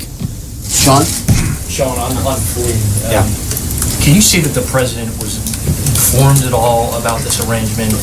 No. The need to register as a foreign agent? No. And then did this set off any alarm bells? Just so we're clear, you wouldn't. The General Flynn filed with the Department of Justice 2 days ago. How would anyone know that he was going to? I mean, that's sort of like asking. What about the need to file? That's up to his personal lawyer. I mean, again, each person that goes through the process in government seeks counsel in many cases regarding the assets they own and the activities they conducted as to what they have to do or not do. But this is something that, it's like asking whether someone needed to file, if they had a client, whether or not they have to file a lobbying disclosure form. That's not up for us to determine. That's up for them and their counsel to determine if they engaged in activities in the past or whatever it is, or if a doctor needed to go and up their certification. That is not up for the government to determine. There are certain private citizens' activities that you conduct and you seek counsel on or professional advice. That's not up to the government, and that's exactly how the system works. But how did that not raise a red flag? I mean, you have an attorney. You already got your question, John. John, we're doing one question. But this is an Hold important on. No, it's not, John. Because you have an attorney calling the transition saying that No, Your no, no. person who is in line to be the national security advisor may need to register as a foreign agent, and that doesn't raise a No, red flag. it's not a question of raise a red flag, John. It's a question of whether or not they gave them the advice that they're supposed to, which is it is not up to them to make decisions as to what you need to do or not do. As you know, there are certain activities that fall under each of these requirements as far as what the threshold is, what activities, who the funding source was, et cetera, et cetera. It is not up to, nor is it appropriate, nor is it legal for the government to start going into private citizens seeking advice and telling them what they have to register or not. That would be the equivalent of walking through someone's tax return and saying that's not a deduction that you should take. That's why when you contact these agencies, they will tell you you should seek counsel or professional advice or expertise in whatever matter it is. That is not up to them to determine. Plain and simple. Glenn. Hold on, John. We're gonna. Moving beyond the legal question here. Thank you. Just to follow up with John. Moving beyond the legal question here, this is an issue of judgment about who you guys wanted in your administration. If there were published reports that your potential national security advisor had dealings with the government of Turkey, a controversial regime at this moment in time. Congressman Cummings sent a letter to Mike Pence during the transition informing him of this and raising a red flag. Mr. Pence was on television, I believe yesterday, saying twice that he had no knowledge of that letter. That's right. No, that's not. Hold on. Stop. Hold on. No. But before you accuse the vice president of certain things, no. What he said was that he was not aware of the filing. Just so we're clear, and he wasn't. Thank you. But Go on. just in terms of the larger question here, forget about filling out forms and the legalisms here. What does this say about the transition team's judgment about still appointing him as national security advisor when you had knowledge of this information? No, but you're asking me, forget about the legalisms. That's what we ask people to do, is follow the law. You can't forget about the legalisms. That's what you said. And what I'm saying is, that's what we did. They consulted a lawyer, which everyone who had something of, is advised to do. That lawyer consulted the transition lawyer, who said it is your job to consult the appropriate lawyers. Beyond the legal issues. I'm saying in terms of, we're moving beyond the issue of the papers here. We're talking about the judgment that the president, the vice president, and your team made to select this man as national security advisor when you had information that he had these dealings with Turkey. Why did you guys still make that decision? What dealings are you referring to? The fact that he had a client. He was also the head of the Department of the Defense Intelligence Agency, unbelievably qualified, 40 years in the military with impeccable credentials. I mean, so what is it that what is exactly are you getting at? Because so far he has impeccable credentials. He had a stellar career in the military, widely respected, and I think for you to sort to impugn his integrity. President Pence said that yesterday, that he wouldn't have that. But there was no disclosure at the time. And the question is that if his counsel worked with whomever he worked with and determined that he didn't, that's up to him. But it was up to him. The burden is on the individual to seek the legal advice or professional expertise to decide what they have to file and not. I mean, we could literally have a hypothetical question about somebody who made an inappropriate filing on their tax returns, or a professional qualification. At the end of the day, when people present it with you, they are advised to seek expertise and counsel and legal advice about what's appropriate and what's not. That is not up to the transition attorneys to go through someone's livelihood and determine what they need to seek. They were given the proper legal advice at the time, which was to seek expertise in that matter. He had already obtained counsel, and that's transition officials. Let me just sort of clarify. The transition officials were not overly concerned by his relationship. That's not a question of overly concerned, Glenn. The question is, did they provide him the avenue that they were supposed to, which is, did they tell him to seek counsel? And they did. And that's what's supposed to happen. That's it, plain and simple. Yes. Sean, simple. I guess the question for you very simply would be then right now, does this raise concerns that there may be other members of this administration or other members that served in the transition that were or are currently lobbying on behalf of foreign governments right now that may be advising the President of the United States? No, look, I think we trust people to fill out the appropriate forms that they need to. And in this case, and the President acted accordingly back in the thing, and he made the right call then. He may have been taking actions, though. He may have been But Peter, you're asking me, this is like saying, can you tell me that the executives at NBC News have gone through every single person's and reporter's background?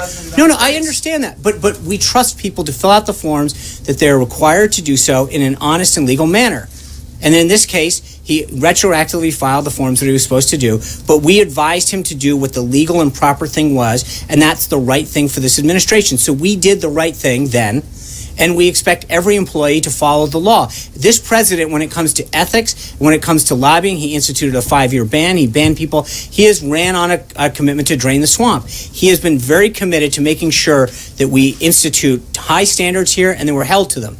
And so at the end of the day, when he found out that General Flynn had betrayed the trust of the vice president back in the day, he let him go. The president has high standards for everyone that works in this administration. So the answer to your question is, if somebody does something that is not in keeping with the president's standards that he set for every single person in the administration, they will be let go. So you have full faith in all those people that are advising the president right now? I believe that everybody has done what has legally been required of them, but I can't tell you that every single person has done everything. I can tell you the president has made clear to every person in this administration, you are expected to live up to the high standards that he has set for them, and that if you don't, you will be dismissed. Sean, for the removal of the South Korea's president, what's the reaction of the White House to it?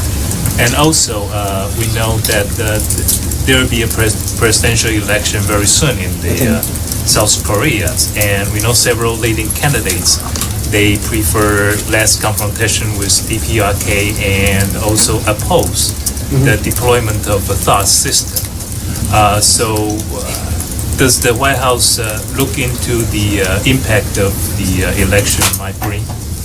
Well, I believe they have to have an election within 60 days. There's an acting president who we have strong relationships with, and we will continue to work with South Korea. They are both an ally and a friend in the region. This is obviously an issue that we continue to keep up with on the developments there. It's a domestic issue in which the United States takes no position in the outcome of that election. It's up to the Korean people and their democratic institutions to determine the future of their country. The United States continues to be a steadfast ally, friend, and partner to the Republic of Korea, and that's it. Obviously, you guys were excited by the job report, but maybe a little too excited.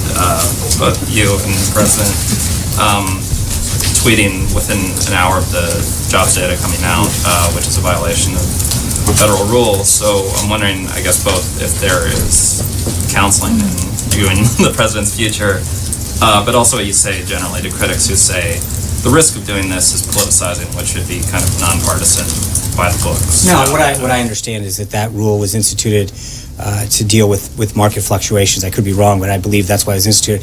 I think tweeting out, great way to start a Friday, here are the actual numbers that you all have reported, is a bit silly. I mean, don't make me make the podium move. I mean, honest to God, like every reporter here reported out that we had 235,000 jobs, 4.7. There isn't a TV station that didn't go live to it. So to tweet out, great way to start a Friday, I think, yes, the president was excited to see more Americans back to work. I don't think that's exactly a market disruption.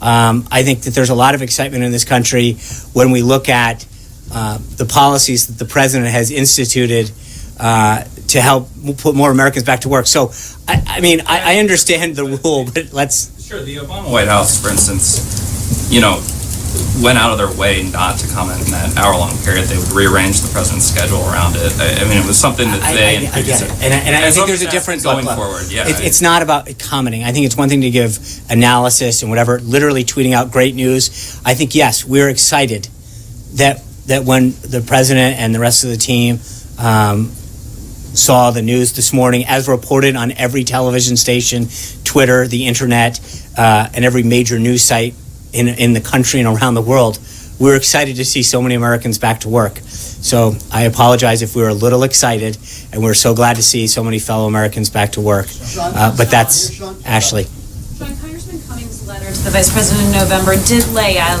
that General Flynn was being paid to lobby for Turkish interests during the campaign. Why did that not raise a flag? It's not a question of raising a flag. Remember, I think we keep forgetting something. His attorney then went to a transition attorney who was told, you need to seek counsel on this and get further guidance.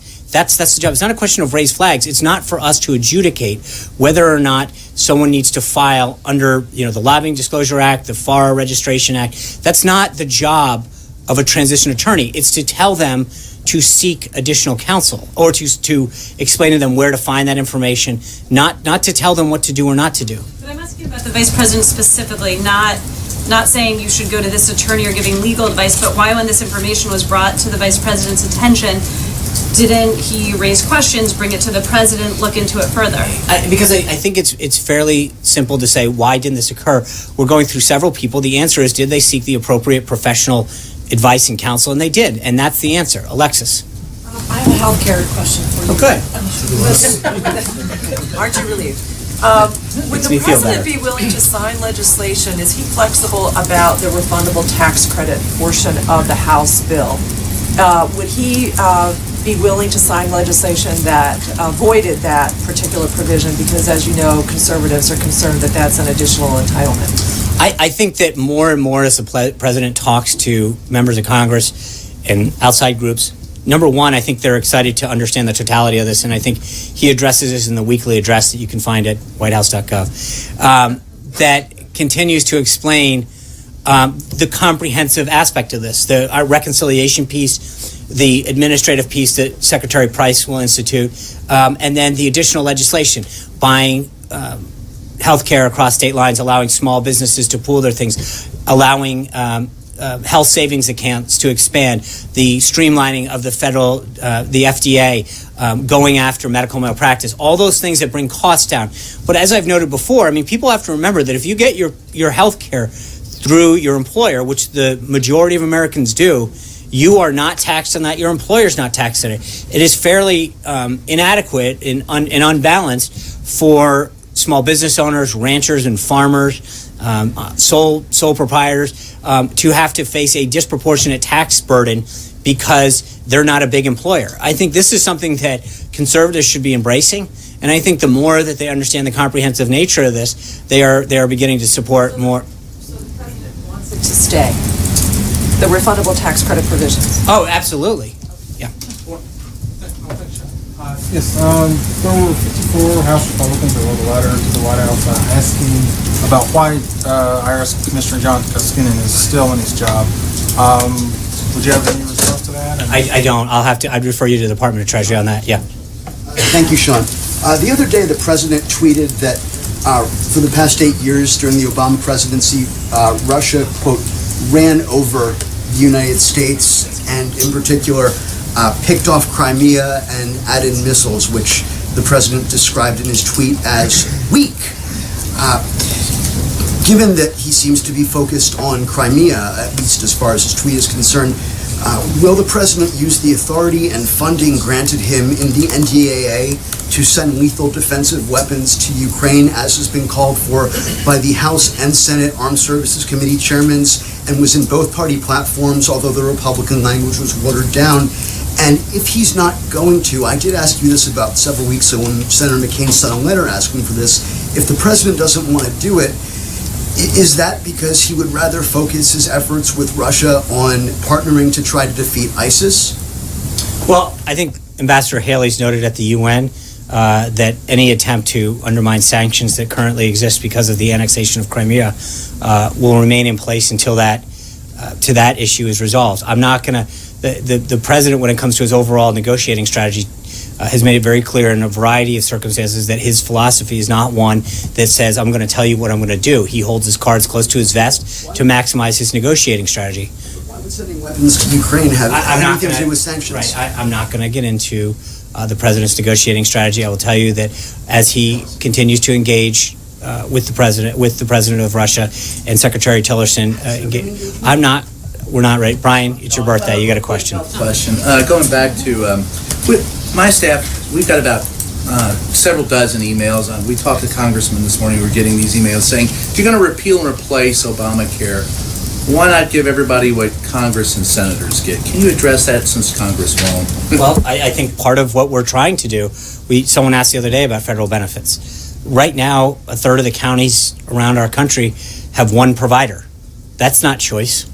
I think the president understands that very clearly, and that's frankly why he's pushing the American healthcare.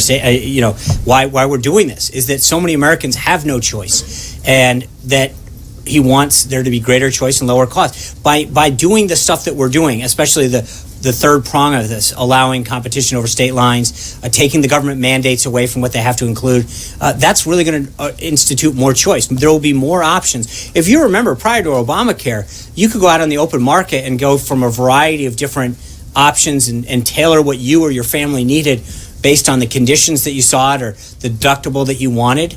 And choice dried up with Obamacare. I think that's the point, though, is that if you want more of that kind of a system, then this is the bill and the legislation and the comprehensive approach that you should be supporting. But specifically, the perception that somehow Congress, senators and congressmen get better care than the rest of us. Can you address that? Well, that's what, yes, I think that's why we're trying to pass it the way we are. We want more choice, we want more competition, we want lower costs. The American people deserve a better healthcare system, and that's what this president is pushing for. Margaret. Sean, did the White House sign off on Secretary Tillerson's decision not to take the press with him on what should be an important trip to Asia and the growing North Korean threat? And what are his marching orders? You've talked a lot about the flexibility the president has given to his generals. What flexibility has he given for diplomatic initiatives to his Secretary of State? As I mentioned at the beginning, the president was having lunch with Secretary Tillerson. I know that the trip was one of the topics of discussion,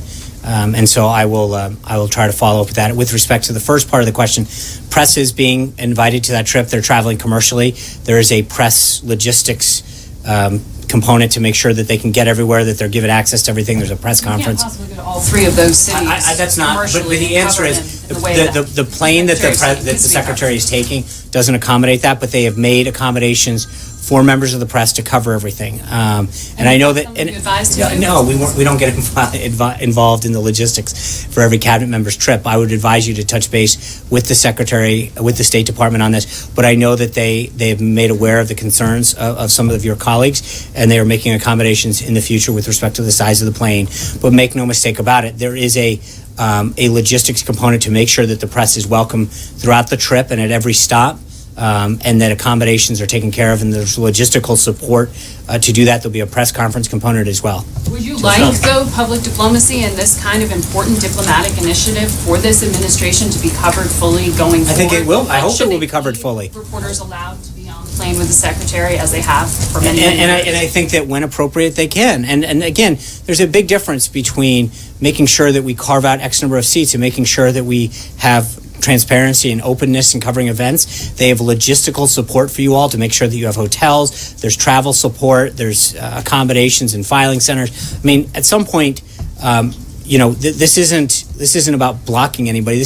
They've gone above and beyond. Not every plane can accommodate every member of the press. You couldn't have a bigger plane? It's not a question. There's an element of tax. Thank you. I understand that, and there's an element of cost savings at this point that the secretary is trying to achieve. But at the end of the day, there has been a press component to every stop of the secretary's trip. He is doing everything he can to logistically support the press who wants to come and cover him, and they are being open to make sure that the secretary is available throughout the trip. Yes. President Trump was very critical of German Chancellor Merkel on the campaign trail. I was just wondering how does the White House think that'll affect the tone of the meeting on Tuesday, and what type of tone does the president plan to take? I know that we did a bit of a readout earlier today on that. There's a lot of excitement on both sides of the ocean for this trip. I know that we are looking forward to meeting with the Chancellor and her team, and I've talked to their folks over there, and they're very excited about coming over. There's a lot of trade and economic interest on both sides, and obviously there's an element of national security that we share. And so I will let the trips look forward to the readout, but there's a lot of excitement coming, and I think the President looks forward to meeting with the Chancellor and discussing areas of shared national interest with Athena. Just following up on all of this Flynn discussion, I gather from today and yesterday, correct me if I'm wrong, I want to make sure I understand the answer to this question. Are you saying the President was not aware that Lieutenant General Michael Flynn was acting as a foreign agent when he appointed him to be National Security Advisor? Correct. Well, and just remember, you wouldn't know that until he filed. He didn't file till 2 days ago, so therefore nobody would have known that because he hadn't filed as a foreign agent until 2 days ago. My understanding is that you filed a lobbying disclosure with Congress in November. Again, that's different than filing a FARA request with the DOJ. Well, attached it's to One that. Question Friday. It's very much attached to this. All right. The other question is, did Flynn disclose he was acting as a foreign agent in the security clearance review before he became NSA? I don't know the answer to that question. That's something that you should follow up with General Flynn on. April? Sean, I want to go back to numbers. When is it when a former president's spillover ends and the new president stands on his own merit? When does that happen? Well, I think on January 20th at noon, you start to assume command of the government. And, what specifically are you asking for? Numbers from jobs. Well, I think that this is the first full month that encapsulates the president's administration. I think that's a very telling number. Look, and I get it. These numbers are going to go up and down. But I think for the first full month, we're seeing the enthusiasm and spirit that so many business leaders have been drawn to.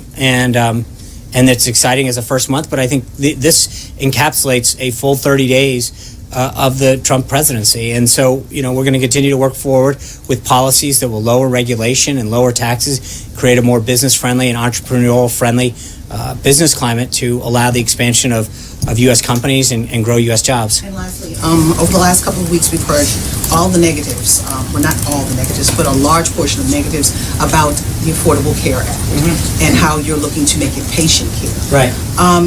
So with that, are there any positives that you can articulate from ACA that will carry into possibly patient care?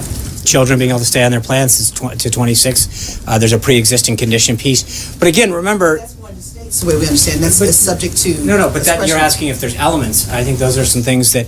and again, remember, there's some stuff that was part of the ACA that is stuff that Republicans had supported for a while as well. I think this is making sure that this is the most effective and comprehensive health care policy that achieves the president's goals. Those are two. You asked... I don't know, April. I'm sure I could go through the bill and get back. It's very long, as you saw the other day. It's 1,000-page, 974 pages. Very good. David Jackson. The Palestinians are saying that President Trump invited President Abbas to the White House for a meeting very soon. Yeah. Can you confirm that? I can. Thank you guys very much. Let's end on a positive note. Have a great weekend. We look forward to seeing you. Take care, everybody. Thank you. Are you watching SNL this weekend since you talked about moving the podium?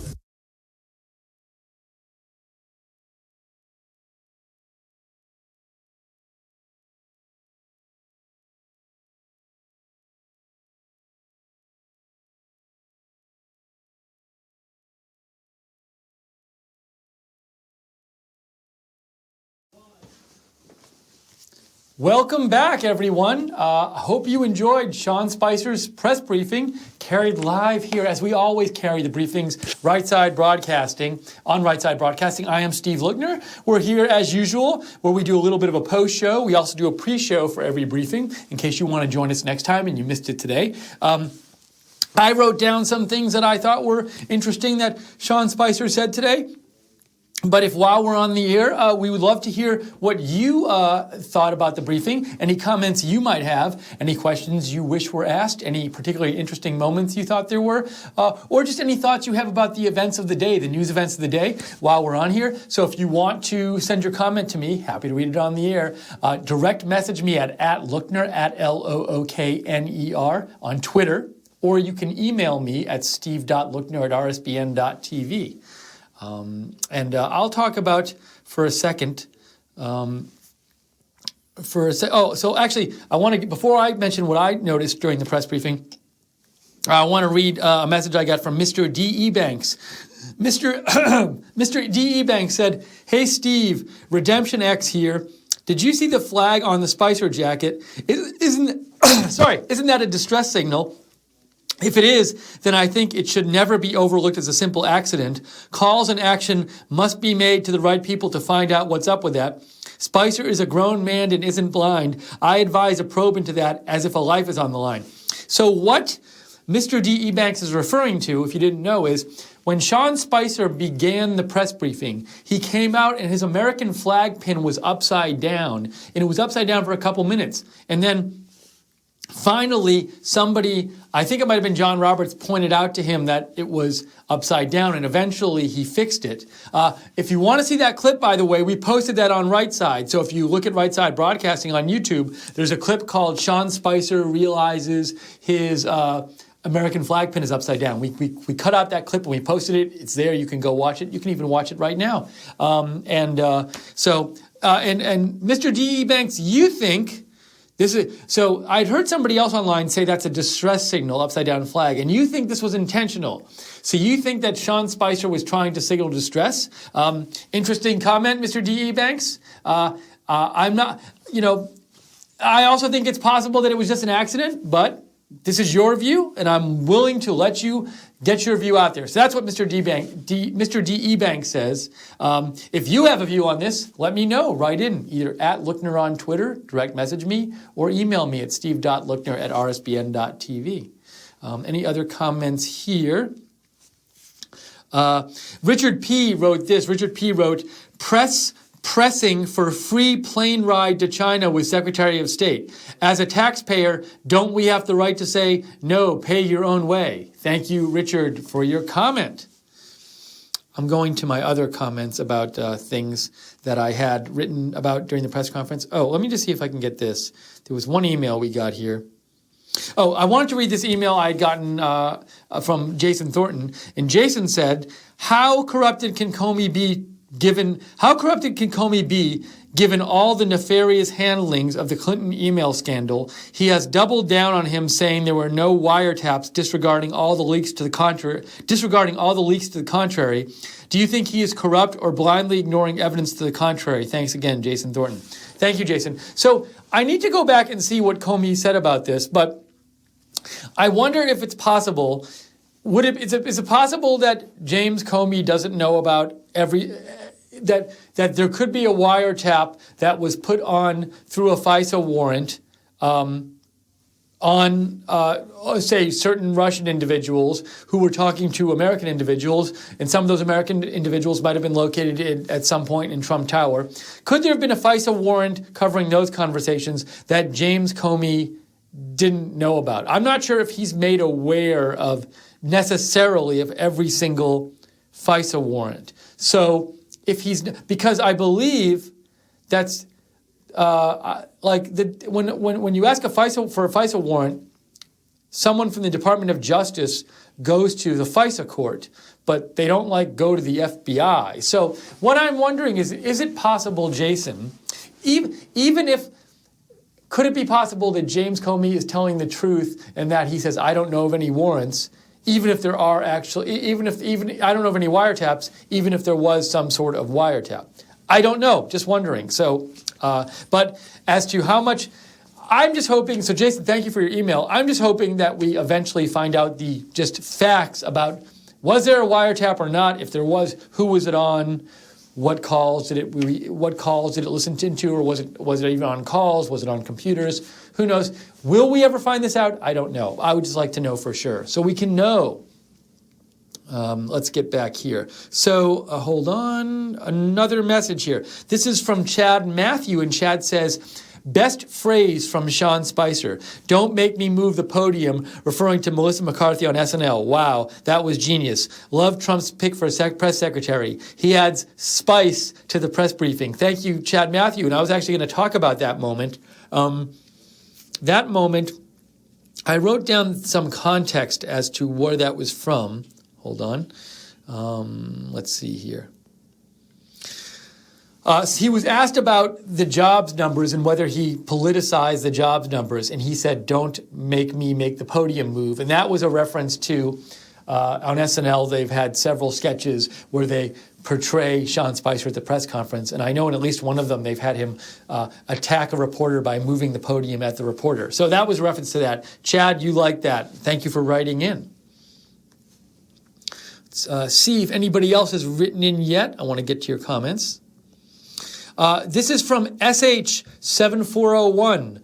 That's at Tyala. And at Tyala says, that was an amazing press conference.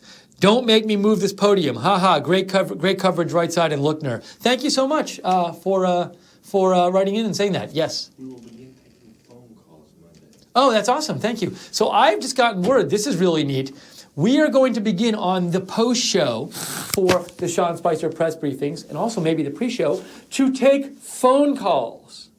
It's a big announcement we have. We will start being able to take phone calls on our shows. So like when we cover right now, like if we cover the post show, when we come on after Sean Spicer's press briefing and we do the post show, we're going to start being able to take your phone calls. I'm excited about that. So exciting news. That'll start on Monday. Tune in for that. Get ready to call in. So a bunch of you seem to have liked the don't make me move this podium moment. And I will say, I do think, there was, Sean Spicer maybe has been joking around a bit more than he was initially, like during the first few days of his press briefings. Now, maybe that's because he had just started then, or maybe it's because there was like tense stuff going on with the media and there was stuff going on in the news that made it tense. But for whatever, it seems to me at least, I don't know if you agree, that he's been a little more lighthearted, not all the time, but at some of the times, and there's jokes. Several jokes. He joked around when the American flag thing happened, and so maybe it's just somebody starts a new job and figuring stuff out and can be a little nervous, but maybe he's settling in, and this we're seeing more of the real Sean Spicer. So, but a bunch of you have liked the joke today he told about moving the podium. Once again, this is our post coverage of the Sean Spicer press briefing. We cover them all here live at Right Side Broadcasting. We do a pre-show and a post-show. So tune in to us for the press briefings. And I should also say, what else did I want to mention? Oh, I want to keep reminding people that we are going to be at the rally, the President Trump rally in Nashville next Wednesday. A bunch of you have asked. Yes, we will be there. Yes, we will be showing the rally live on Right Side. Yes, we will be doing the pre-show and post-show where we talk to the crowds. We don't just show the crowds, we talk to the crowds. We interview the people there and we let you know what they have to say. So we love doing that. Please come and say hi to us if you're in Nashville at the rally and you see us there. Come and say hi. We'd love to say hi to you. Also, we're excited to bring you the rally coverage. We love bringing you these press briefings. We're trying to do more and more, but a big part of that, being able to do more and more, is to be able to have enough money to do more and more. And we don't take big donations from donors who want to control what we have to say. We want to stay independent. So we really rely on you to stay on the air. So if you feel like making a donation, we'd really appreciate it. It really does keep us in business and keeps us growing. The ways to do that, you can either go to rsbn.tv/donate. That's rsbn.tv/donate. Or if you're watching this live, you can click in the chat room, which is next to the video. At the bottom, there's a $sign, and you can click on that $sign and donate that way. Even a small donation, we really appreciate. So don't think like, oh, my donation is going to be too small, they won't care. No, we will care, and we will really appreciate it. So thank you so much to everybody who's donated. We really appreciate it. Thank you to the moderators again for moderating the chat today. We have a few more minutes left in the post show. If you'd like to write in any more comments about what you thought about the press briefing or questions you might have, or comments about the news of the day, either direct message me on Twitter at Lookner, at Lookner. Feel free to follow me while you're there. And follow Right Side Broadcasting at RSB Network. So either direct message me on Twitter or email me at steve.lookner@rsbn.tv. Let's see here. Richard, you said, Richard P., Steve, why has RSBN not interviewed Dr. Steve, is it Pisanik? Pisanik has spoken on InfoWars, revealing he helped in a silent coup. I am not familiar with Steve Pisanik. I will look into this, Richard. We will put it on the requested list. Thank you for your requests. We always like to hear your requests here. Let us know if there's something you'd like to see on Right Side. We are here to bring you programming you want to see. I'm just checking my email quickly. Then I'm going to talk about a couple things that I noticed during the press briefing. We have a comment here from Greg. Greg says, I can't help but wonder if these reporters are really that stupid. It seems they cannot understand what is being said. Is this all the press can do is whine on and on? Finally, each time the event ends, you hear your reporters yell out, not a question, but a jab. So, Greg, you and a couple other viewers today, at least one other viewer I can mention, have reported that you're not really liking the attitude of the reporters. You feel it's negative toward Sean Spicer. You feel it's confrontational. And you're saying, Greg, you think they're not really listening to what's being said. So I appreciate the comment. Thank you for saying that. And I wonder, is that what a lot of you are thinking about out there about this? And as I said before, I mean, there is a difference between reporters being reporters and trying to get information and reporters being nasty. And so I'm all for reporters trying to get information, but I'm not for reporters trying to be nasty. It seems like some of you think that they've crossed over into the nasty level at certain points during the press briefing. So anyways, Greg, thank you for the comment. Much appreciated. Let's see. Boog Rose says, Steve, maybe we can get a call with President Trump when we have... So Boog Rose says, Miss Steve, maybe we can get a call with President Trump when we have new show format with Collins. That would be lovely. If President Trump wants to call in, we will put him in the front of the line. We won't do that for a lot of people, but we will do that. And that will be cool to do. And so, I do remember we did have a neat interview a few weeks ago when Milo Yiannopoulos actually called in the day that Milo Yiannopoulos was uninvited from CPAC. He called in here and did a live interview, but we were like, we haven't had this technology all fixed up yet. So during that interview, I had to hold the phone up to the microphone. You can go, it's on Right Side Broadcasting on YouTube if you want to watch it. So you can go search for it there. If you search up Milo Yiannopoulos interview, you'll find it. So we are going to, starting Monday, this fell off. When did that happen? Did I not put it on? No, I did put it on. I'm sorry. Sorry. I hope that wasn't off for a long time. So I guess my mic fell off and we just replaced it. So thank you to Micah, the producer, for letting me know that. All right, anyways. We're going to have the capability on Monday to start taking your calls on this show, on the post show, and I think even on the pre-show as well. I'm really looking forward to that. I'm looking forward to talking to you in person over by voice rather than just over computers, but and iPads and stuff, although that's fun too. Anyways, more comments from people. Let's see. This is Miriam Deans. Miriam Deans right. Tired of so many questions about Flynn. Crazy. I did say in the pre-show I was concerned. I felt that they were going to ask about this topic, but also I mentioned how there are certain topics that sort of keep coming back, and General Flynn questions seems to be an evergreen topic for the press briefing. So, Miriam Deans, you are saying you don't like so many questions about it. One thing that was said today in the briefing is, I have it written down. This is what Sean Spicer said. He was asked about General Flynn, whether, hold on, let me look up my notes so I see what it was.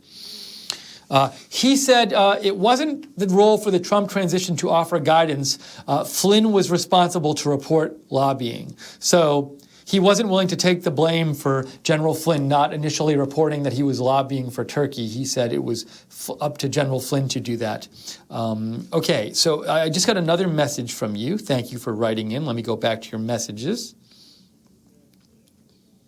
This is from Vida Marie. Vida Marie says, yes, the reporters are rude. I wish Right Side Broadcasting was at the press conference. We'd love to be there. We're trying our best to get there. We'll keep you posted on that, Vida. But it's probably 4 or 5 of you have written in and said you thought the press was rude today or nasty to Press Secretary Spicer. So thank you for your comments. Boog wrote in, you lost me. So I guess for a minute there you lost my mic. I had it on, it fell off. It's never happened before. So I apologize.